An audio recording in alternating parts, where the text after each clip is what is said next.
Hello, good morning, and welcome to Morning Brew on Politics Social. I'm Graham Hughes, still recovering from a bit of a cough, but I'll try and get through the show, all right? And it is Friday, the 12th of July, 2024. So, very big, warm welcome to everybody out there in YouTube land, all our socialites in the chat. We've got Michael Warner, we've got Katrina, we've got Stephanie, Captain Bart Roberts, we've got Joe up in there, we've got Unquiet Badger, we've got Sarah Davis, we've got Lofty the Softy, Billy Kershaw, we've got 31 Blaze saying Borida, everyone. We've got City Life 2050 saying morning all. Purity Vendetta is in there, and quite a few others. So good morning to everyone in the chat. So this morning, last night, I was watching the press conference that came after that particularly bad gaffe of President Biden when he introduced President Zelenskyy as President Putin. Possibly one of the worst gaffes imaginable, a bit like introducing Winston Churchill as Adolf Hitler.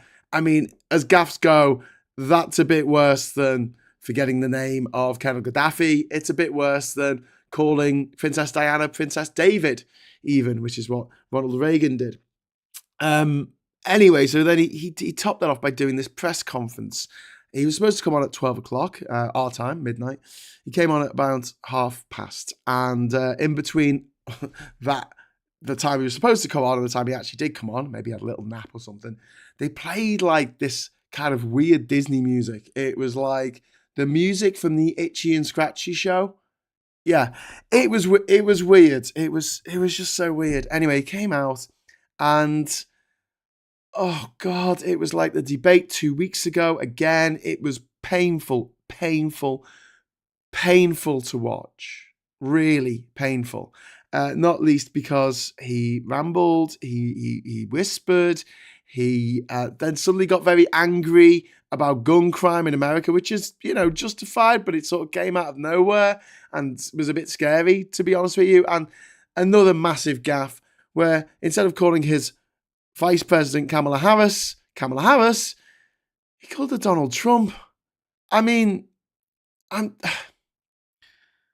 look, I don't want to sort of start the day on a bit of a Debbie Downer, because there is loads of good stuff happening in the UK under this new Labour government that's only been in place for a week, but is doing so many awesome things.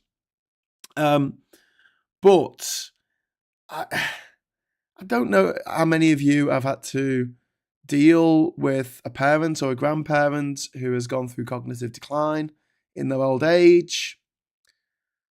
And people saying, "Oh, it's not about it. You just don't like him because he's old. It's not. You're going to choose Trump because Biden is old, and Trump's old as well, and Trump makes gaffes as well." I'm like, first of all, I'm not voting for Trump. That doesn't matter. To the people who vote for Trump, it doesn't matter if he gets things wrong. They don't care, because they don't care if he governs effectively or not. They just want their guy to win because they're dickheads. That's fine. He's a great, statesman for the dickheads, but Biden isn't. I'm not a dickhead. My American Democrat voting friends are not dickheads, and they don't want someone who is obviously not capable of taking Trump on going for this job. The stakes are too freaking high. It's not about him being old. Bernie Sanders is older than Biden. He still makes sense. Bloody David Attenborough, 97 now, I think. Is he 97, 98? And he's still going strong. He can still sit there and stand there, make a speech, and he's still all there. But Biden, he's really struggling and forcing us to watch this and forcing us to go along with it. It's like, I'll tell you about the one of the hardest days of my entire life. My dad's got vascular dementia. He was diagnosed in 2016, that wonderful year where all those wonderful things happened. And one of the things we had to do was take his car keys off him. And, if my dad was one of these people who just used the car to go to work or to go to the shops or whatever, then that would be one thing. But he wasn't. He was a petrol head. He was a proper bike and car mechanic. he had about 37 motorbikes in various stages of being rebuilt on worktops, and and he would get cars that had been written off, and he'll put them back together and sell them. I mean, the guy, when it came to cars, was an absolute genius. And he was also a motor racer. Like, he raced cars at Aintree Racecourse. I've mentioned this before. So taking the car keys off someone like that and saying to them when they don't really understand what's going on, Dad, I'm sorry, you can't drive anymore. It absolutely killed me. But I had to do it, because if we didn't, he was going to get himself killed or get someone else killed, because he was undergoing cognitive decline. And it was clear and evident to everyone around him. And it was hard. Yes, it was hard to have to grasp the nettle, bite the bullet, pick a metaphor of your choosing and do that. But we had to, for the good of himself and society. And now we have all these people on Twitter doing my absolute head in, and on YouTube going, oh, but there's nothing wrong with him. Oh, no, he's the best placed person to beat Trump. He's behind Trump in all of the polls. He's behind Trump in the polls that matter, the 6 swing states that decide who is going to be president. And if we don't sort this out now, he's going to lose. And if he loses, there isn't going to be a rematch. Trump has said he will be a dictator from day one. The Supreme Court has given him, last week, absolute immunity for any crimes he commits while in office. He can round up all the libs, all the LGBTQ people, all of the Latino people, all of the African Americans, and put them in internment camps, put them in concentration camps. He can kill as many of them as he likes. He could enslave the black population of America. I don't think people understand how powerful the President of the United States of America is. And he's just been told that anything that gives him pleasure is legal. If Trump wins this election, it's all over, guys. It's all over. America is over. It will not survive a second Trump presidency. It will not survive Project 2025, which is going to ban abortion nationwide. It's going to ban pornography nationwide. It's going to ban overtime pay. That, in conjunction with the Supreme Court's ruling this week about Chevron deference. And that sounds a bit arcane, but this was a rule that said that government departments could interpret the law by experts. They could get experts to interpret the law. That's been taken away from them. Now who gets to interpret the law? Judges and the big multinationals that fund them. We are entering the most dangerous stage of American politics ever. Ever, ever. Look, even if the bloody, the Japanese got what they wanted and invaded the west coast of America, and the Nazis invaded the east coast of America, good luck with that. America would have still fought back. They would be seen as the invaders. They would be seen as the bad people and attacked by Americans who didn't want to be ruled by a foreign power. But what's happening now in America, it's like cancer. The reason why cancer is so deadly, the reason why it's so difficult to treat is because it's your own body. It's your own cells that have divided wrong. Something's gone wrong in the code. And your body doesn't treat it like a virus or a bacterial infection. It doesn't treat it like a cut or a wound and try and heal it up, or like a virus, get rid of it. Because it doesn't know it's a virus. It just looks at it and goes, yeah, that's me. That's part of me. That's some of my normal cells. It can't tell that they are cancer cells. It can't tell that they need to be gotten rid of. And that's what's happening in America at the moment. The rot, the cancer is within America. You can't fix that you can't fix it.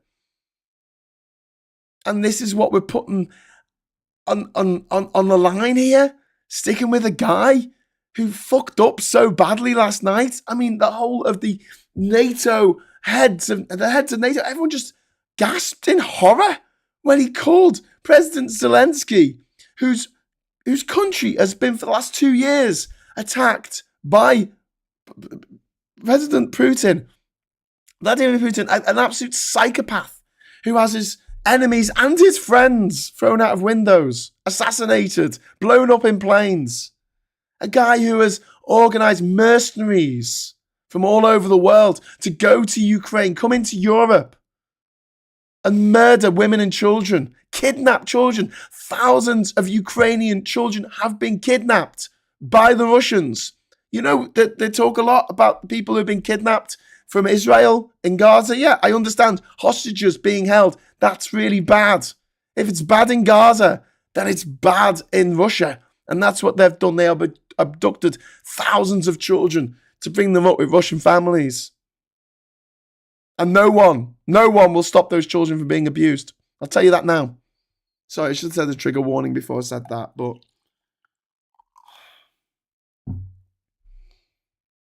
And so President Biden messes up the name of Zelenskyy for like someone who wants to kill Zelenskyy, his mortal enemy, the mortal enemy of Ukraine, Europe, NATO, all that's decent and good. He mixed up his name. And it's not just a gaffe that you can just laugh off. Oh, Princess David. Ha ha ha. This is worse than that. It's indefensible. And now all the donors, Hollywood donors, are pulling out. They're not going to support Biden in his run for a second term anymore. They've met him. You know, George Clooney met him and just said, look, he's not all there. He's not the man he was in spring. What do we do? Except, you know, us commentators, people talking in the chat, let's just agree that we need to get him gone. Get Bin Biden hashtag trending or something. I don't know.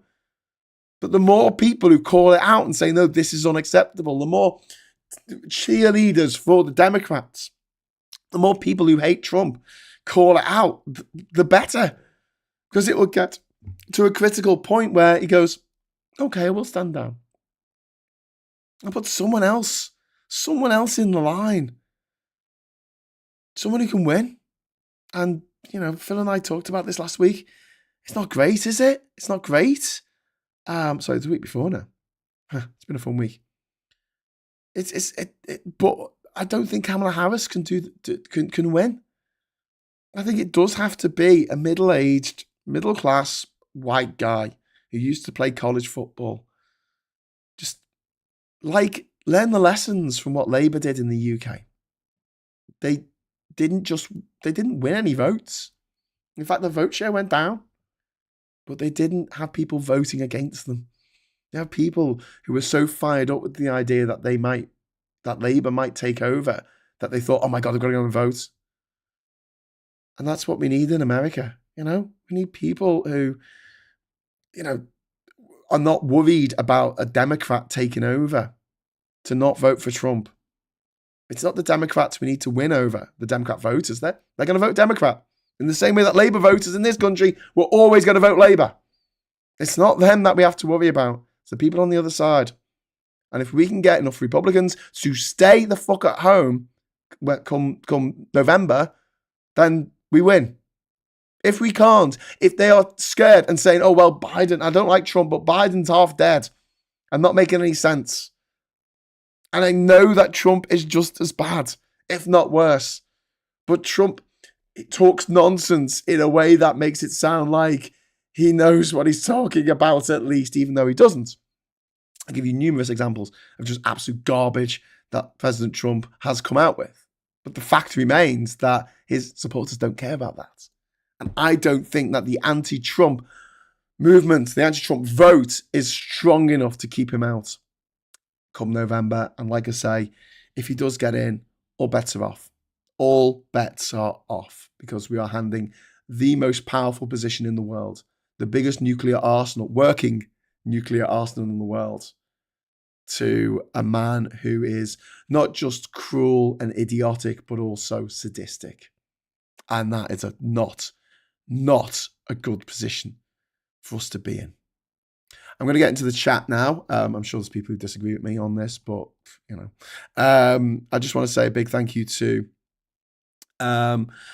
Ivan, thank you very much for the super chat, mate, for £5 there. Sunak's gaffes were bad enough, but Biden's are somewhere else. If the US Democrats don't wake up now, they never will. Yeah, that's why it's critical that we all shout in unison, Biden, come in, that's it, mate. And also, I told you about taking the car keys off my dad. It wasn't just like because he might have a crash. It was for his own good as well. Do you know what I mean? It wasn't just for the good of society. It was for his own good. We had to do it. And with Biden, I think it's the same thing. The poor guy, he's been in politics for 60 years or something mad. He's been through hell. He lost his first wife and 2 of his kids in a bloody car accident. He's gone through a lot. He's done a lot. His record in office has been absolutely amazing, but he can't articulate it. Get someone else who can say, look what this guy's done. And I'll tell you this now, it works, okay? It is easier to be a cheerleader for someone else's achievements than to brag about your own achievements. I can count how many free drinks I've got in my life from saying I've been to every country in the world on one finger, okay? It doesn't happen. But if someone else in the bar recognises me and goes, oh my God, it's the guy who's been to every country in the world without flying. Well done. Oh, gives me a big hug or something. I get a free drink because someone else is singing my praises. When I was trying to get on cargo ships, if I wrote to them and say, hi, my name's Graham Hughes. I'm a British adventurer. I'd love to come on your ship. No response. But if I got a friend of mine to say, hey, I'm representing Graham Hughes, who's a British adventurer, and here's all his adventures, and he's doing this thing with Lonely Planet, and he's trying to set a Guinness World Record and raise money for charity. 10 times out of 10, they got back to us. 9 times out of 10, they'll say yes.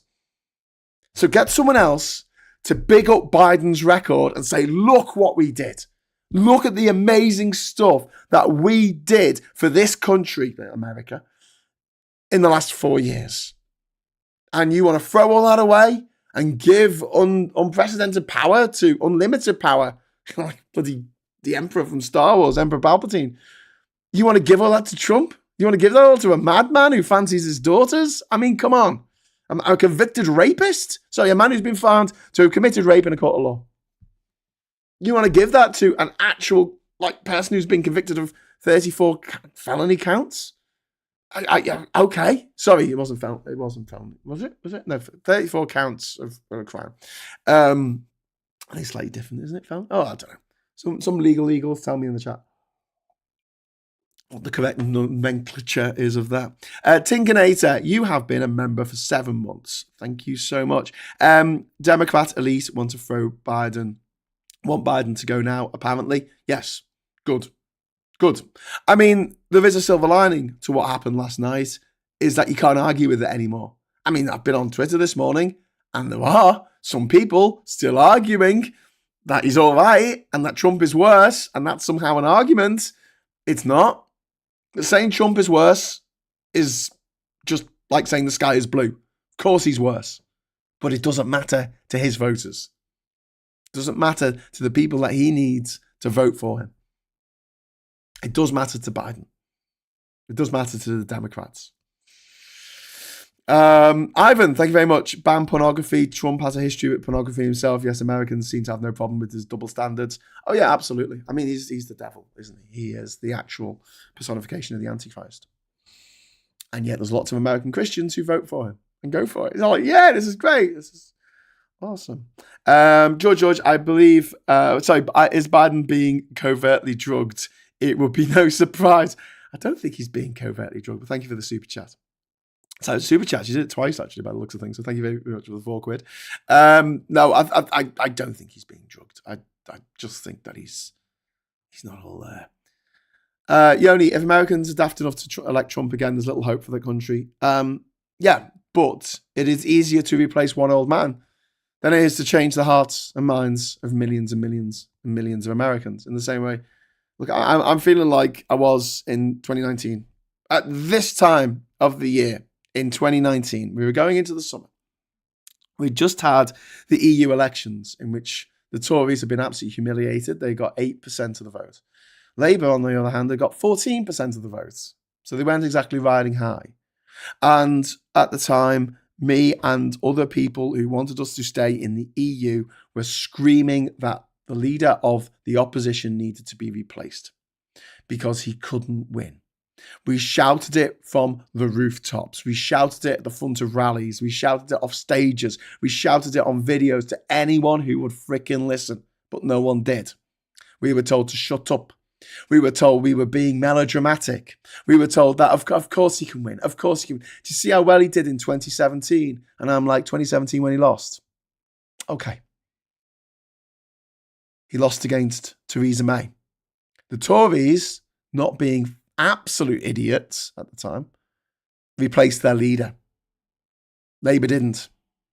And as a result, we had an election in the middle of winter. And Best for Britain had commissioned polling data that summer, the summer of 2019. And that polling data said that the Tories were on for an 80-seat majority. That polling data was given to the Lib Dems and it was given to Labour. They both throw it in the bin. Because the people in charge, well, I don't know, high on their own supply or something. They just surrounded themselves with yes men who went, yeah, this is all good. Yeah. And we entered a phase of what I like to call George Lucas syndrome. Now, not a lot of people know this. Well, probably people do because, I know there's a lot of fellow nerds on this channel. But Star Wars Episode 1 was the most expensive independent movie ever made. It's an indie film. Oh, yeah, like Reservoir Dogs. It is an indie film. Like Little Miss Sunshine. It's an indie film. I know it doesn't look like an indie film. I know it doesn't feel like an indie film, but it's an indie film. George Lucas paid for it himself.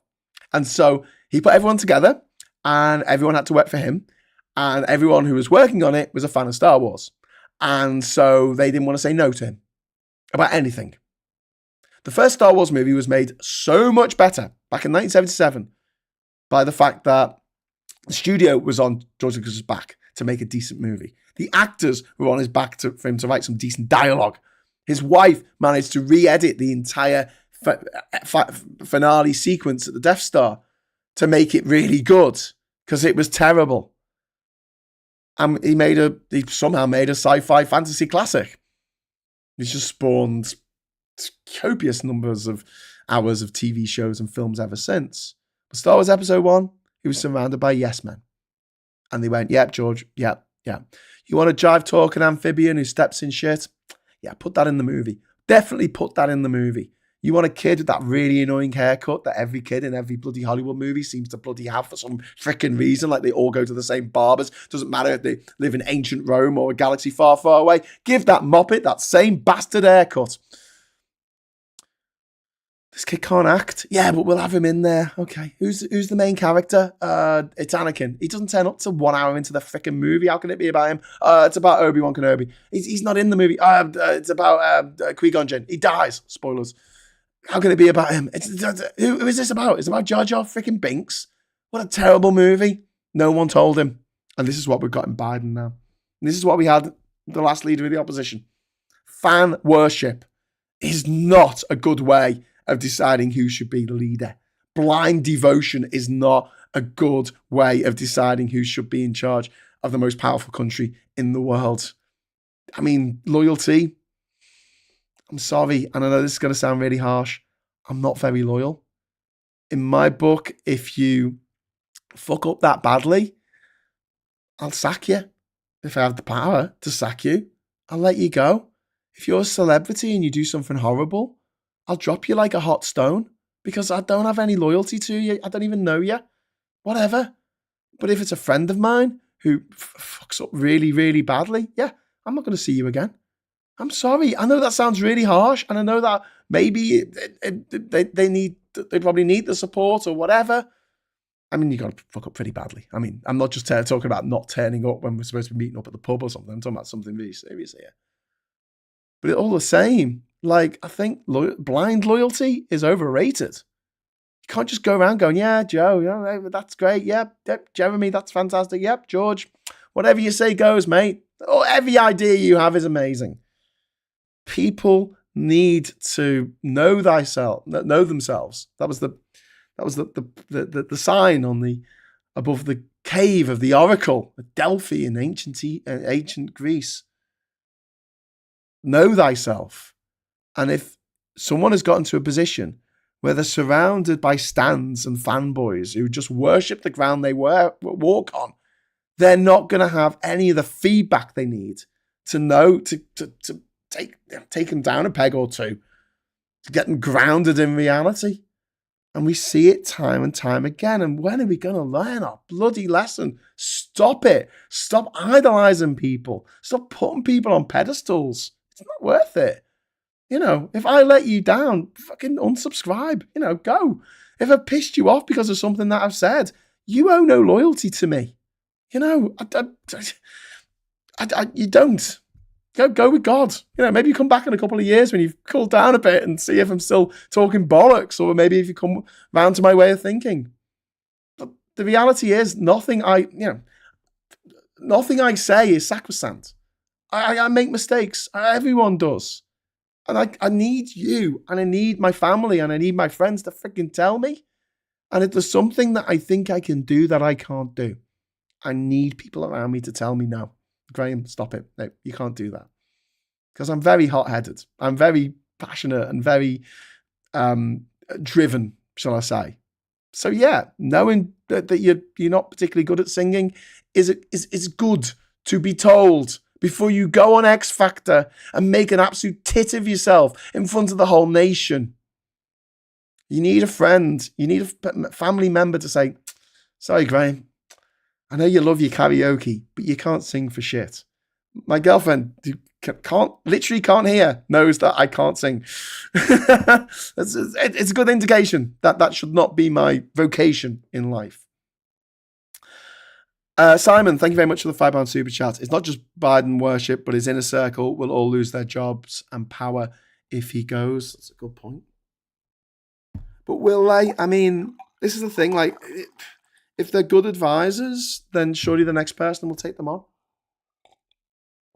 I mean, it's a bit of a weird thing in America. Like, in the UK, you've got to draw your cabinet from members of the House of Commons and the House of Lords. And usually, nearly everyone in cabinet usually comes from the Commons. If you do want particular expertise, like our new Attorney General, for instance, you put them in the House of Lords and then they can be in cabinet. Generally speaking, though, the vast majority of cabinet are in the elected positions. And if any one of them does something ridiculous, we can vote them out. We can have a motion brought against them. We can suspend them from the House for so many weeks. And then we can have a recall petition put in. We can get rid of them. Can't do that in America. The president surrounds himself, it's always been a him so far, with their cronies.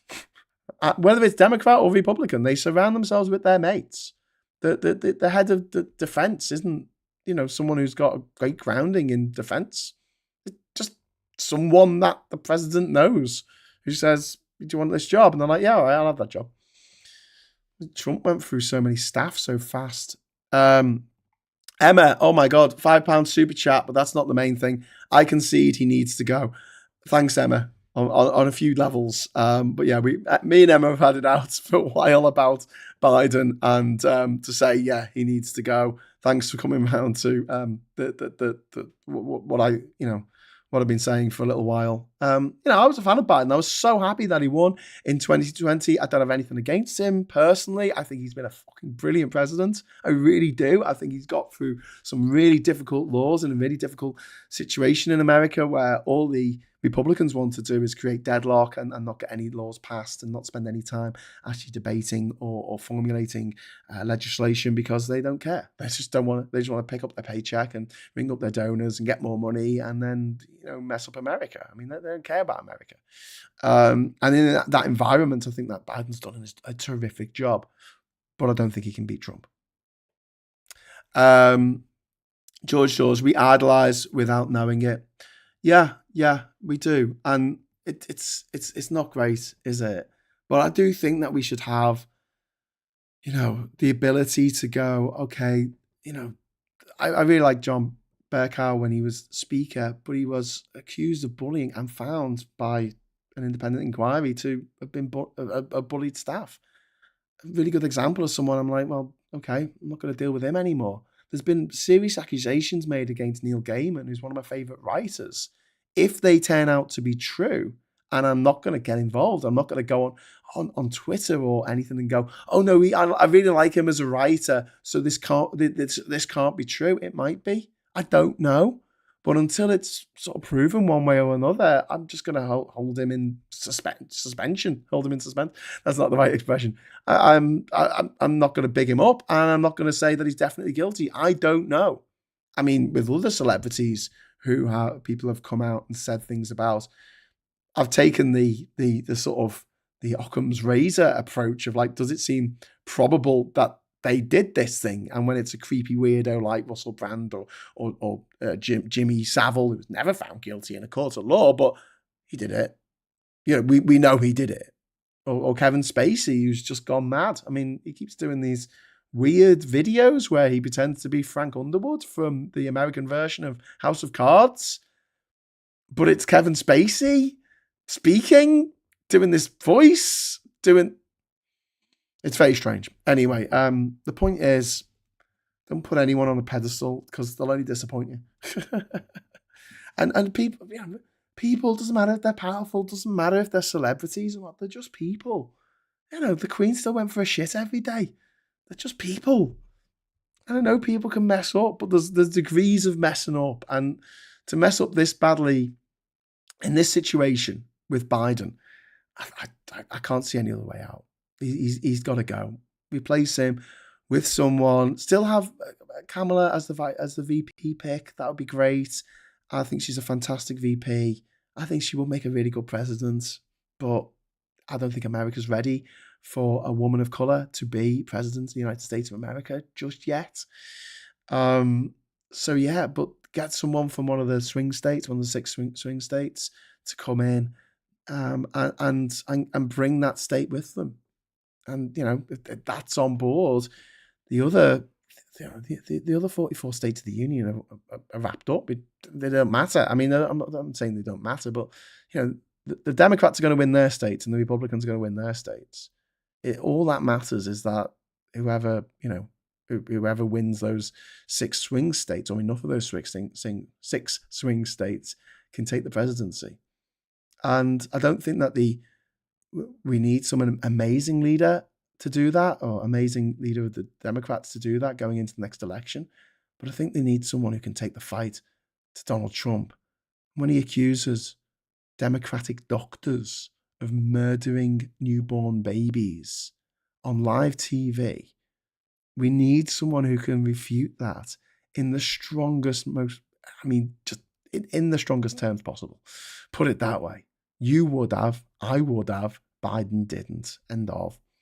Tinkinator. I agree. Graham, this is from Tinkinator. Thank you very much for the super chat. I'll say I have no faith in Keir Starmer, for instance, but I have more confidence in him than anyone else credible to manage the country at the moment.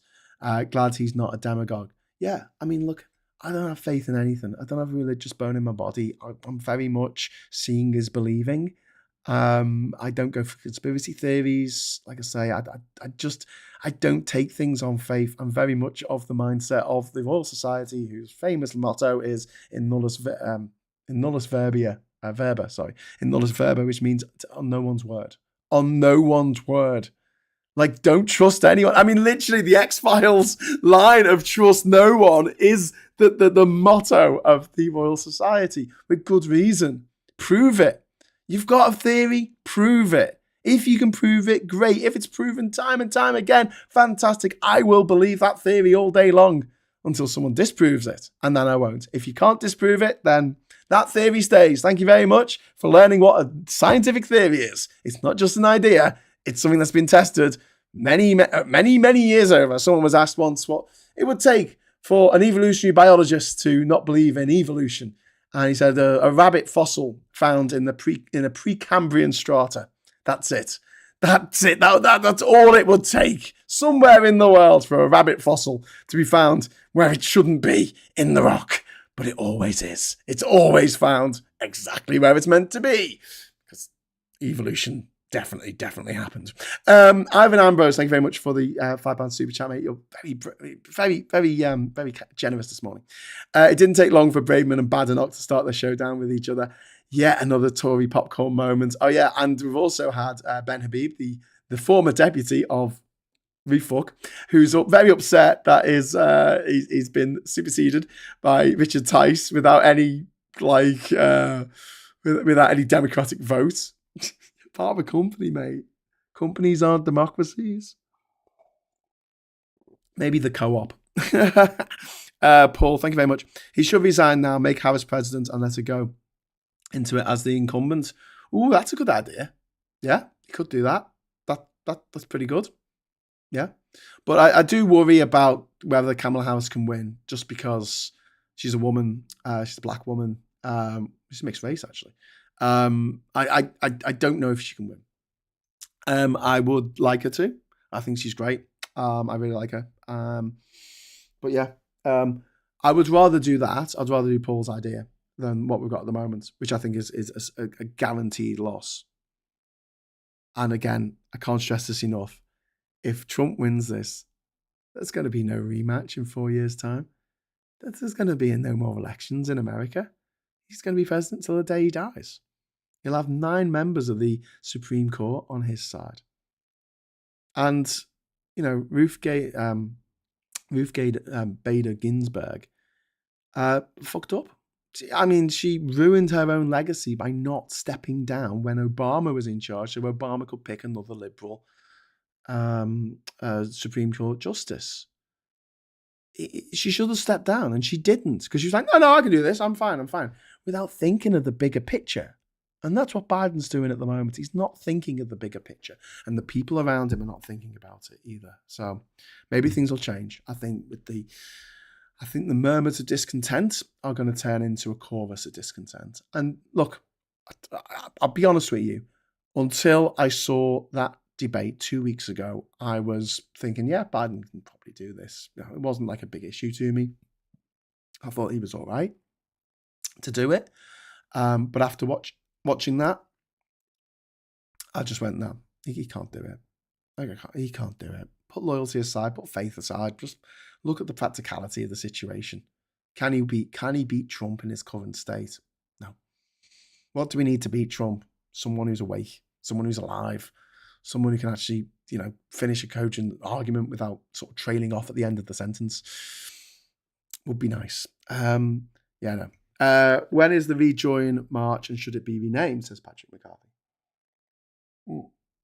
It's in September, and I don't know why it should be renamed. It's called Rejoin because we want to rejoin the EU. We were members of this thing, and now we want to be members of it again.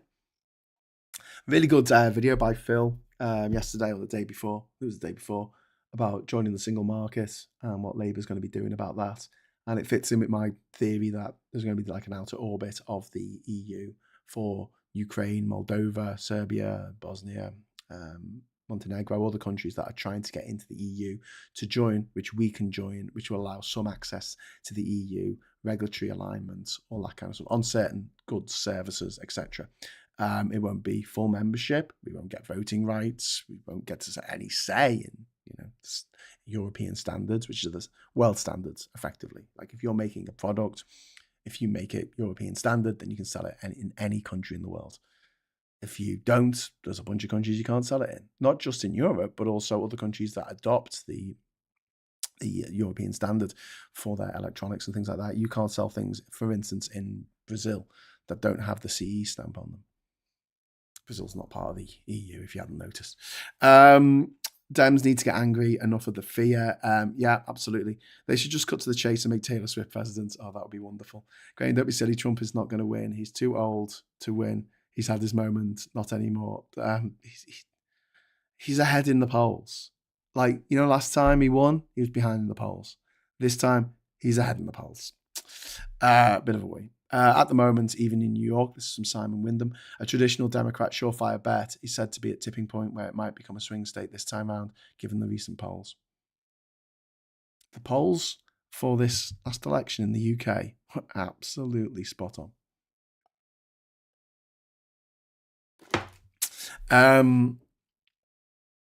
It's fear that's causing this, and I'm sick of it. Yeah, but I mean, it's causing more fear, the fact that they won't decide. Hey, listen, I've gone 9 minutes over. I'm going to very, very quickly do the papers. Not because you want me to, but I'm going to it anyway.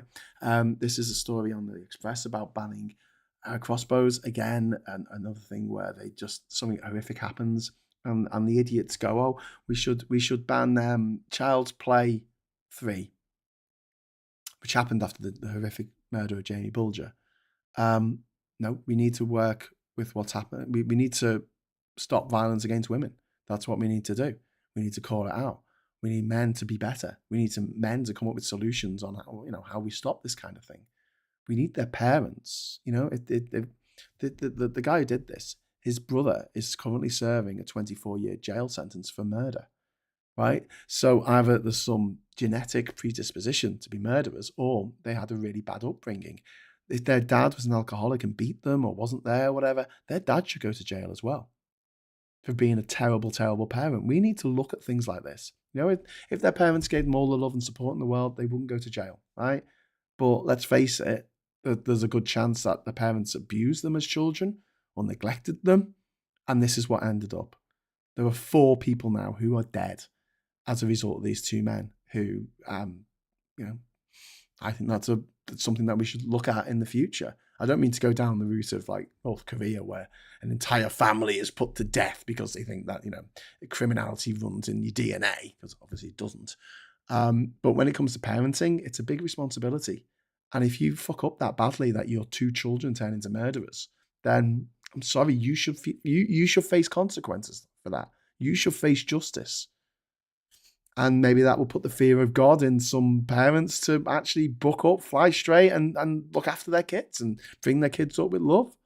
And even if the kid does turn out to be a complete psychopath, then you can at least shrug and say, well, I tried. The ones who didn't try, the ones who made a bad situation worse. Anyway, Anthony Fisher, thank you very much for the £5 super chat. How bad will it be if Trump loses again? January 6th, 2.0, or will it be worse? I fear the damage is already woven in. War or civil war? Well, no. Trump, if he loses, then he can try. But I think that when January the 6th happened, when he tried to kill his own vice president, and that's why he's looking for a new vice president now, because he tried to kill the old one. Let's not forget, he was president, so he had to call in the National Guard, which he didn't do for several hours. Now Biden is president, and maybe if he stands down, Kamala Harris will be president on January the 6th. Whatever happens, they will. Well, it'll be January the 9th next year, whatever day it is. Whatever happens on that date, they can send in the National Guard straight away. They can send in the Army. They can send in the Air Force. They can send in the Navy if they need to, because they're commander-in-chief. Trump chose not to do that.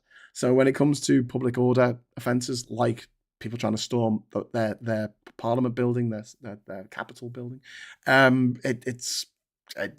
don't think so. He has to lose. He absolutely has to lose. Moving on, crossbow horror together in grief. Obviously about the crossbow thing. There's a stupid story on the Daily Star. That's nothing new. There's Biden and Keir Starmer. Keir Starmer, absolutely fantastic speech yesterday at NATO, at the NATO summit, celebrating 75 years of NATO. I was really proud to have him as the leader of our country. Not a cheerleader, but at the same time, when someone does a good job, they do a good job. Labour accused of scare tactics over full jails. Sorry, it's a Daily Mail accusing someone else of scare tactics. That's interesting. And then Starmer faces mutiny on child benefit from Labour backbenchers. This is to do with the 2-child limit on benefits.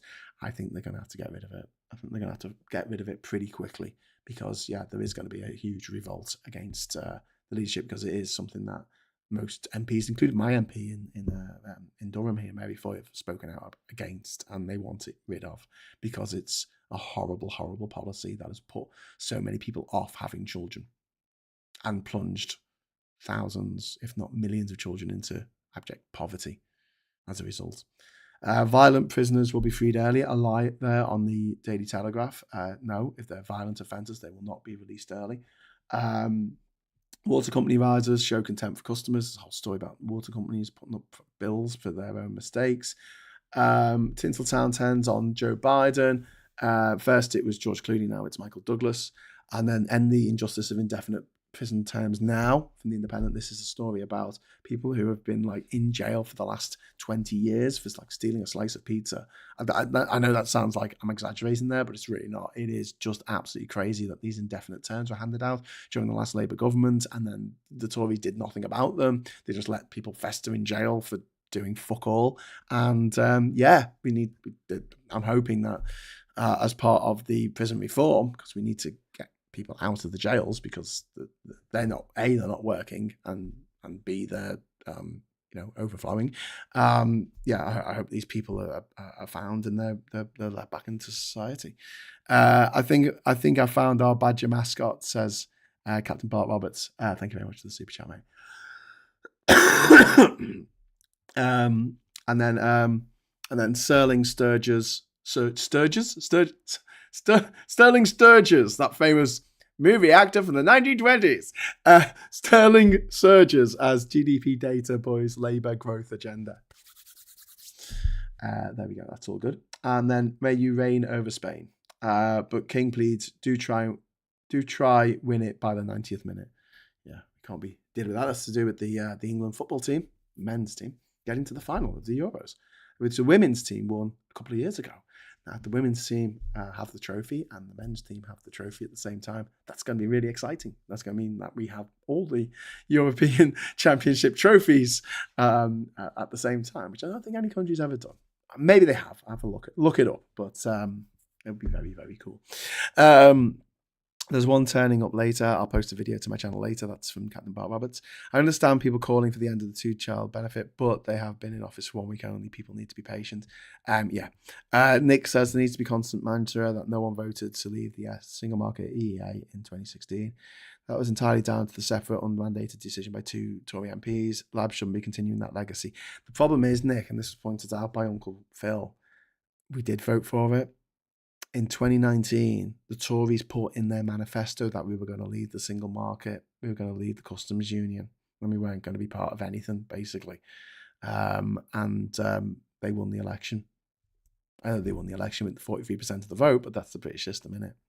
So, Okay, Spain winning, says David.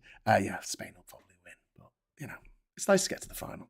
I'm going to head off now. So, Sarah says, I agree. Graham, look at the way the parents of trans kids are called terrible parents, even when they're shown all the love and support, yet nothing gets said about the parents of people who kill.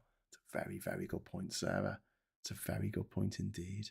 The grotesque things people say about trans people and their parents, calling them groomers, things like this, effectively calling them child abusers, when all they're giving their child is love and support for who they want to be, for being their authentic self.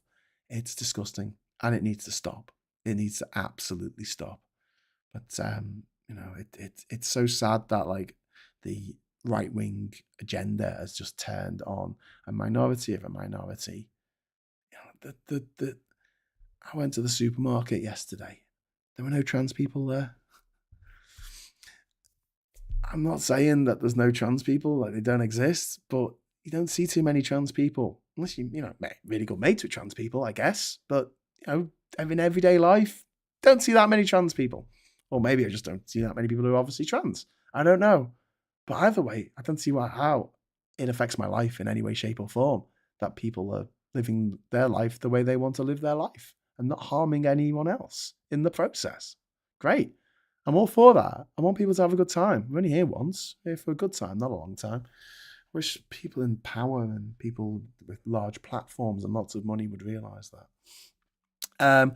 Ivan says, I need to help make my YouTube channel better. I got plenty of success with Facebook and Twitter, but need help with my YouTube channel. Any help and advice, please? My mum's on there. Hi, Mum. Ivan, content. Do loads of content. We've done nearly 900 videos now for Labour Social. 900 videos. It's tough. You've got to make stuff every day. Get it out and do what Phil does, where you put it out at like certain times. So he puts video out at 12 and 4 o'clock, and if he does an extra video, I think it goes out like 7 or something. Just keep it up every day. Every day, make a video. make 2 videos, make as many videos as you can. That's all I can say. It's difficult, but if you do it right, like Phil does, you can make it a full-time job, like Phil does. I'm not quite there yet because I don't have the same discipline that Phil has to just be going boom, boom, boom, putting those videos out. My ADHD will not allow it, unfortunately. I think Supertansky is a bit like this as well. We need to be a bit more inspired when we make a video, and we have the time and the space and the headspace and everything. And I don't think it comes as easily. However, conversely, like doing live stuff, I absolutely love. I love being able to just sit down, make a little thumbnail and then talk to you guys and have a chat with you. I find this format a lot easier, a lot less stressful. I don't have to edit anything. But to get to a point where you can start making any decent money out of doing live stuff, you need quite a big audience. And it is difficult to get people to watch stuff live because obviously people have got busy stuff to get on with. A lot more people watch these shows after the event rather than when they're actually happening. So it's a case of picking a good time. And also, if you get into sort of the ecosystem of the other people making similar videos, your video will come up on the suggested side of the page or underneath the video that people are watching, which is great. And also, there's a thing now where you can redirect people to other people's videos at the end. So if you know that someone's going to be doing a live show at 8:30, you do a video at 7 o'clock and you can dump all the people watching that over to your friend's video at 8:30 and vice versa. And that's a really good way of sort of cross-pollinating and making sure that people who like Maximilian's videos and people who like all shorts videos and people who like different biases videos all sort of, get to see your videos as well. So yeah, there's loads of stuff we can talk about, but maybe we could have a sesh. We could have a sesh on Discord at some point, but not right now because as you can hear, my voice is not as good as it normally is. Told you I can't sing. Anyway, thank you so much for joining me. I know I've gone massively over time. Apologies to James O'Brien. But thanks so much for watching. And until 1 o'clock, we've got the agenda, me and Phil Morehouse. So please join us for that. We're doing a roundup of the week and all the trials and tribulations of Refuck and the Tory party, which continues to be absolutely hilarious. So join us for that. And if you can't, please join us for the Politics Social at 9 o'clock. We might be doing an episode of The Intersection later today with me and Rachel Harris. And if we do that, please keep an eye out on your notifications because you will get a notification on your phone when we go live this afternoon. So keep an eye out for that. Is there a Politics Social tonight? Absolutely there is, Sarah. There's a Politics Social every Friday if I can help it. Graham, are you taking milk with honey? I'm taking tea with honey. Is that all right? And lemsips with extra honey. But I've run out of drink, so I've got to get myself a glass of water. Anyway, thank you very much for watching, and until next time, I'll say give us a like on the way out, and hello, good evening, welcome, and goodbye.